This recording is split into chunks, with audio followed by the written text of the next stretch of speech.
For nearly 5 decades, Ruth Harrison believed her husband had died in the unforgiving wilds of California. What she didn't know, what she couldn't have imagined, was that he was alive, living under a stolen name, and sleeping next to a woman who once helped her search for him. This story begins in the fall of 1968, in a quiet California town where Gerald Harrison was a well-known man, a devoted husband, loving father of 2 girls, and owner of a successful funeral business. He kissed his wife Ruth goodbye, hugged his daughters Victoria and Megan, and told them he was heading into the woods for a 2-week solo hunting trip. No one questioned it. Gerald was an experienced outdoorsman, the type who could read a trail like a book and build a fire from scratch. But when 2 weeks passed with no word, concern turned into panic. By week 3, Ruth's anxiety boiled over. Gerald had never been late before. She called the police. Word spread fast. The town rallied. Volunteers, police with dogs, even the National Guard joined the search. Helicopters scanned the dense forests, and eventually they found signs of his camp. A tent, a sleeping bag, hunting permits, even his car. But not Gerald. No tracks, no body, no answers. To the outside world, it seemed the forest had swallowed him whole. After a month, the official search was called off. But Ruth never stopped looking. She hired private investigators, contacted survival experts, and kept her phone line open, just in case he called. Her daughters remembered the sound of the doorbell sending them running to the window, hearts pounding. But it was never him. The following year, with no husband and no income, Ruth sold the business and moved her daughters across the state to be near her parents. She took a job as an accountant, bought a small house in the Santa Cruz Mountains, and tried to rebuild. But she never took off her wedding ring.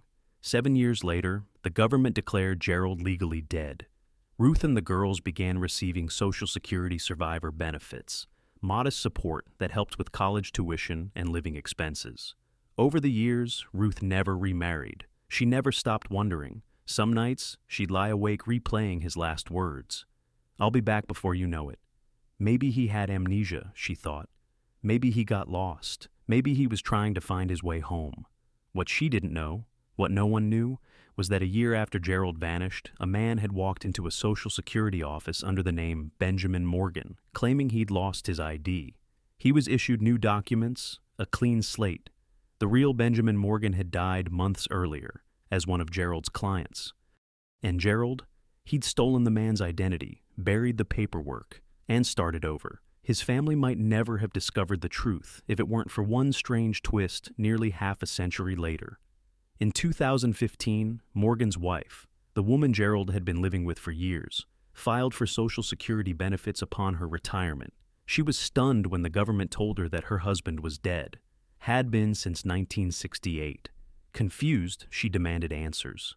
The agency launched an investigation, and suddenly, a forgotten file from decades ago caught the attention of an FBI agent. He dug deeper, checked fingerprints, cross-referenced records, and then everything unraveled.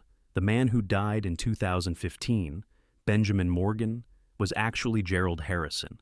He had faked his death, left his wife and daughters, and run off with his mistress. But here's where the story gets even darker. That woman, the one he built a second life with, she had once been Ruth's friend, a family acquaintance, someone close enough to Ruth and the girls that after Gerald's disappearance, she had joined the search party. She'd hugged Ruth while she cried, handed out missing posters, cried on the front porch with the girls, and then, just 3 weeks later, she vanished too. She left her husband a note and divorce papers. Everyone assumed the timing was coincidence. No one connected the dots. But that was the moment Gerald and his mistress began their new life, under new names, in a new town, leaving behind the people who loved them most.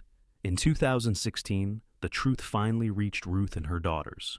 An investigator told them that Gerald had been alive all along, that the man they mourned had faked it all, that he had chosen a new life and never looked back. Ruth was devastated.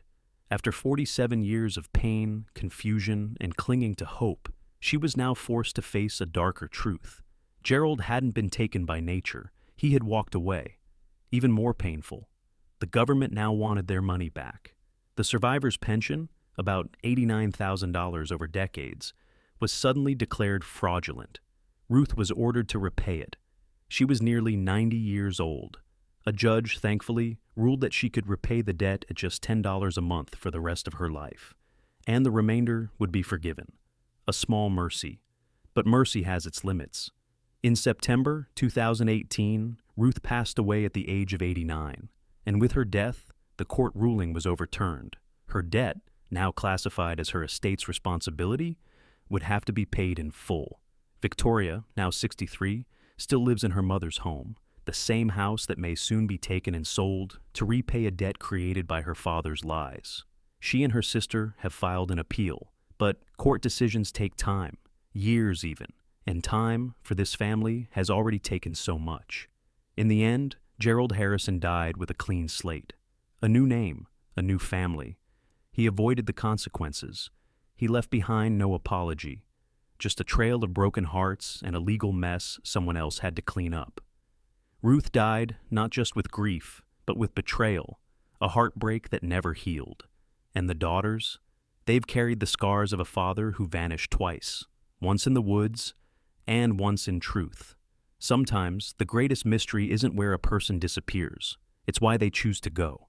And when they do, the people left behind are the ones who truly suffer.